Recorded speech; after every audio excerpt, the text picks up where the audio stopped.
Well, some sad news to report this morning. Days after getting one of Clark County Fire Department's highest honors, Kenneth Masters has passed away. Firefighters are angels. They save lives. Listen, we've all fallen in love with him. You might remember his story when his neighborhood firefighters surprised him at the hospital, making him an honorary firefighter. The tragedy is bringing together his biological family now and his brothers in public service here. Reporter Parker Collins is live near Desert Inn and McLeod with more on this story that you first brought us, Parker, not too long ago. Beth and Dana, the firefighters here at this say it's just not going to be the same. You have to understand, there were days he'd come here 3 times in less than 24 hours. His family told me they often asked him, come live with us, but he just would not leave his firefighter family. Hugging and laughing, Ken's small living room is filled with love, not tears. With this job, you don't see a lot of the good in people, but Ken Masters, there was nothing bad about the guy. This one wall shows just how huge his life was. The Veterans World War II medals, uniforms, and even a letter from the White House about his military service.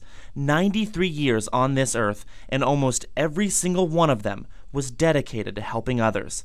In his last moments, he was helping these firefighters about as much as they helped him, refusing to move even though family lived thousands of miles away.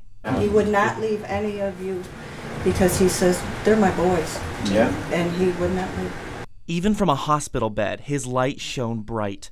To some, a hero in his 90s and an entire fire department might seem like an unlikely friendship. But for these men, it's an example.